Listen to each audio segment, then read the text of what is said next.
KKR versus LSG match number 15. ఈ match LSG గెలిచడానికి కారణం ఏంటి? ఓయాంక ప్రతిసారి వికెట్ పడినప్పుడు కానీ, లేకుంటే ఎల్ఎస్జీ బ్యాట్స్మెన్ 6 కొట్టినప్పుడు కానీ, అక్కడ అతని ఫేవరెట్ వెంకటేశ్వర స్వామి పటాన్ని దండం పెట్టుకోవడమా, లేకుంటే ఎల్ఎస్జీ అద్భుతంగా ఆడడమా? ఏమనుకుంటున్నారు? నేను ఇక్కడైతే ఖచ్చితంగా ముకుల్ చౌదరిని అవుట్ చేయకపోవడం వల్ల ఇది మ్యాచ్ కేకేఆర్ అయితే ఓడిపోయింది. లేకుంటే ఖచ్చితంగా కేకేఆర్ అయితే గెలిచేది అనుకుంటున్నాను. దానికి రీజన్ ఏంటంటే ఆల్మోస్ట్ 7 వికెట్స్ పడిన తర్వాత ముకుల్ చౌదరి ఆ విధమైన ఇన్నింగ్స్ ఆడడానికి కేకేఆర్ బౌలర్ల యొక్క వైఫల్యమే కారణము.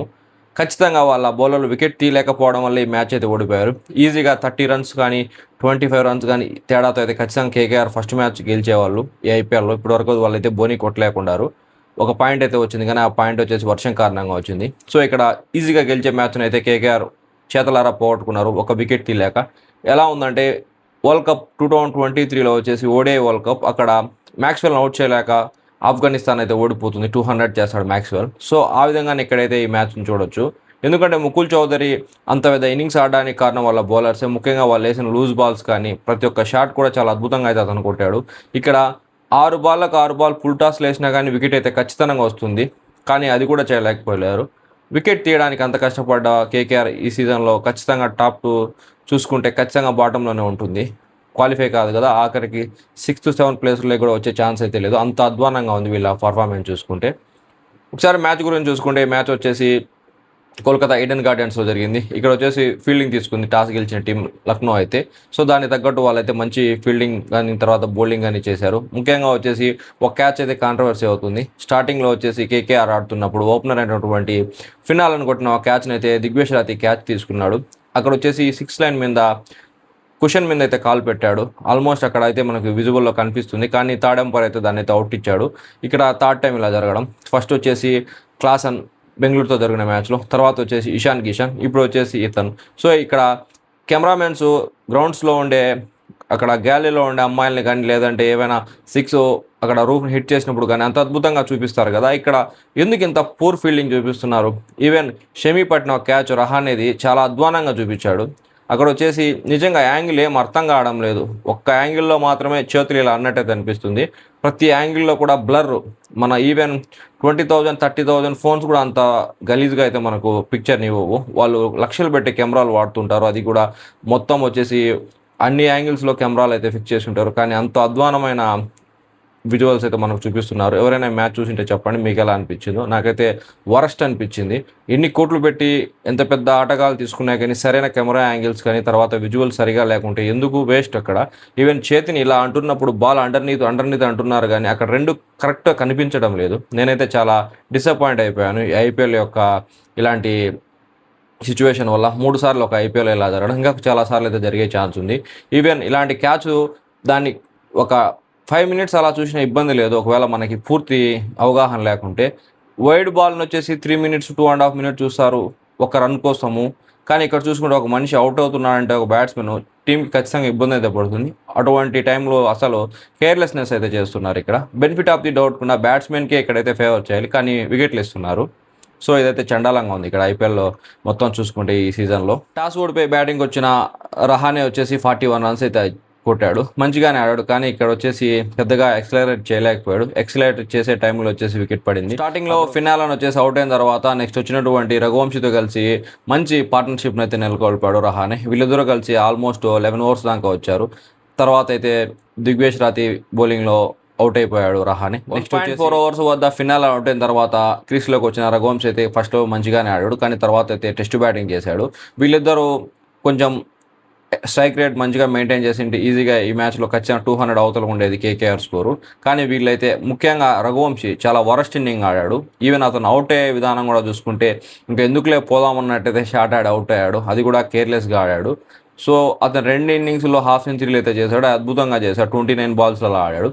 ఇక్కడ చూసుకుంటే హాఫ్ సెంచరీ చేయకపోగా చాలా బాల్స్ ఎక్కువ ఆడి మంచిగా యాక్సలరేట్ చేసే టైంలో అయితే షాట్కి ప్రయత్నించి అవుట్ అయిపోయాడు. 33 బాల్స్లో 45 అయితే చేశాడు. ఇక్కడ చూసుకుంటే 5 4s 2 6s ఉన్నాయి, కానీ బాల్స్ అయితే చాలా పెట్టాడు. ఇతని కారణంగానే 200 మార్క్ని అయితే కేకేఆర్ అయితే చేరుకోలేకపోయింది. సో ఇక్కడ రఘువంశీ అవుట్ అయిన తర్వాత వచ్చినటువంటి రింకు సింగ్ చాలా స్ట్రగుల్ అయ్యాడు ఇక్కడ చూసుకుంటే. ఈవెన్ అతను బాల్ని కనెక్ట్ చేయాలనే కానీ ఇబ్బంది పడ్డాడు. అతను రావడమే షాట్లు ఆడాలని వచ్చినట్టున్నాడు అతను మైండ్ సెట్ చూస్తే, కానీ అంత ప్రభావం చూపలేకపోయాడు. సో మళ్ళీ ఈ మ్యాచ్లో కూడా ఫెయిల్ అయిపోయాడు. ఇక్కడ వచ్చేసి ఆవేష్ ఖాన్ చాలా అద్భుతమైన ఆఫ్ సైడ్ బాల్ వేసి ఇతను అయితే అవుట్ చేశాడు. జస్ట్ బెల్ని తగులుతా వెళ్ళిపోయింది బాల్. సో చాలా మంచి అవుట్ అయితే చేశాడు అక్కడ ఆవేష్ ఖాన్. నెక్స్ట్ వచ్చినటువంటి గ్రీన్ కానీ తర్వాత రోమన్ పవల్ కానీ చాలా అద్భుతంగా ఆడారు. ఇంకొక వికెట్ పడకుండా వీళ్ళైతే స్టార్టింగ్లో టైం తీసుకున్నా కానీ మంచిగా ఆడాడు. ఈవెన్ గ్రీన్ అయితే ఫస్ట్ 15 రన్స్ వచ్చేసి 17 బాల్స్ 18 బాల్స్ అలా ఆడేవాడు. లాస్ట్కి వచ్చేసరికి మంచిగా ఎక్సలరేట్ చేసి 97 మీటర్స్ 6 కూడా కొట్టాడు. సో వీళ్ళందరి కారణంగానే 180 అయితే లభించింది. ఇక్కడ రోహన్ పవల్ తీసుకోవడం కూడా మంచిదైంది. రోహన్ పవల్ తీసుకోకుంటే ఒక 30-40 రన్స్ అయితే తగ్గేవి. రోహన్ పవల్ చాలా అద్భుతమైన ఇన్నింగ్స్ అయితే ఆడాడు. సో ఓన్లీ రోమన్ పవల్ కారణంగానే వీళ్ళైతే 180 మార్క్ అయితే చేరుకోగలిగారు. గ్రీన్ కూడా అంత గొప్ప ఇన్నింగ్స్ ఏం ఆడలేదు, కానీ 24 బాల్స్లో 32 చేశాడు గ్రీన్. రోమన్ పవల్ని చూసుకుంటే 24 బాల్స్లో 39 రన్స్ అయితే చేశాడు. ఇక్కడ వచ్చేసి అద్భుతమైన 2 సిక్స్లు 4 ఫోర్లు అయితే కొట్టాడు. చాలా మంచిగా ఆడాడు డెత్ ఓవర్స్లో. వీళ్ళ కారణంగానే ఇక్కడైతే 180 వచ్చింది. ఎల్ఎస్జీ బౌలింగ్ చూసుకుంటే మహమ్మద్ షమి మంచిగా అయితే వేశాడు. ఇక్కడ 4 ఓవర్లలో 27 రన్స్ ఇచ్చాడు. వికెట్ అయితే తీయలేకపోయాడు. ప్రిన్స్ యాదవ్ ఒక వికెట్ ఇచ్చాడు, 47 రన్స్ అయితే ఇచ్చాడు. ఇక్కడ వచ్చేసి చాలా ఎక్స్పెన్సివ్గా మారాడు. 4 ఓవర్స్లో 47 రన్స్ అంటే చాలా ఎక్కువ ఇచ్చినట్టే. సిద్ధార్థ్ ఇతను వచ్చేసి 34 రన్స్ ఇచ్చి 4 ఓవర్లో ఒక వికెట్ తీసుకున్నాడు. దిగ్వేష్ రాజీ 4 ఓవర్లో 25 రన్స్ ఇచ్చి ఒక వికెట్ తీసుకున్నాడు. మంచి బౌలింగ్ అయితే చేశాడు. ఇక్కడ ముఖ్యంగా వచ్చేసి సెట్ అవుతున్న బ్యాట్స్మెన్ రహానేని కూడా అవుట్ చేశాడు. ఆవేష్ ఖాన్ 4 ఓవర్లో 44 రన్స్ ఇచ్చి ఒక వికెట్ అయితే తీసుకున్నాడు. ఇక్కడ ఎక్స్పెన్సివ్గా ఇచ్చాడు ఇతను కూడా స్కోరు. సో ఇక్కడ చూసుకుంటే ఓన్లీ మహమ్మద్ షమి తర్వాత దిగ్వేష్ రాతి మాత్రమే మంచి బౌలింగ్ అయితే వేసి తక్కువ రన్స్ అయితే ఇచ్చారు. చేజింగ్కి వచ్చిన ఎల్ఎస్జీకి మర్కరం అయితే మంచి ఆరంభాన్ని ఇచ్చాడు. ముఖ్యంగా చూసుకుంటే 4లు 6లతో అయితే చాలా బాగా ఆడాడు. మళ్ళీ 6కి ట్రై చేసి ఇక్కడైతే అవుట్ అయిపోయాడు స్టార్టింగ్లో. అతను కూడా ఉంటే ఈజీగా మ్యాచ్ ఉండేది, కానీ అతను అవుట్ అయిన తర్వాత వచ్చేసి మళ్ళీ అంత కష్టపడాల్సి వచ్చింది. సో మర్కరం మార్చ్ నుంచి అయితే 41 రన్స్ పార్ట్నర్షిప్ అయితే వచ్చింది. ఇక్కడ మంచి పార్ట్నర్షిప్ అనాలి. ముఖ్యంగా వీళ్ళు బాల్స్ పెద్దగా అయితే వేస్ట్ చేయలేదు. ఓన్లీ 4 ఓవర్స్లో 40 అంటే మంచి స్కోర్. ఇక్కడ చూసుకుంటే ఓవర్కి 10 లెక్కనైతే కొట్టారు మర్కరం ప్లస్ మార్చ్ వచ్చేసి. మ్యాచ్లో వచ్చేసి ఎల్ఎస్జీని సింగిల్ హ్యాండెడ్గా గెలిపించినటువంటి పంత్ అయితే ఈ మ్యాచ్లో 10 రన్స్ చేసి మాత్రమే అవుట్ అయ్యాడు. సో ఇక్కడ చూసుకుంటే మళ్ళీ ఫెయిల్యూర్స్ అయితే స్టార్ట్ చేశాడు. మళ్ళీ వీటిని కొనసాగిస్తాడో లేకుంటే నెక్స్ట్ మ్యాచ్లో ఫామ్లోకి వస్తాడో చూడాలి.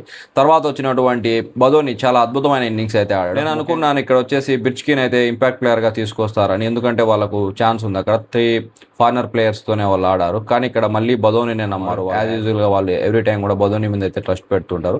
సో ఆ నమ్మకాన్ని అయితే బదోని ఇక్కడ ఉంచుకున్నాడు. ముఖ్యంగా చాలా మంచి ఇన్నింగ్స్ అయితే ఆడాడు అందరూ ఫెయిల్ అవుతున్నప్పుడు అయితే. 34 బాల్స్లో 54 రన్స్ అయితే చేశాడు బదోని. ఇక్కడ 7 4s 2 6s ఉన్నాయి. చాలా మంచి ఇన్నింగ్స్ ఆడాడు.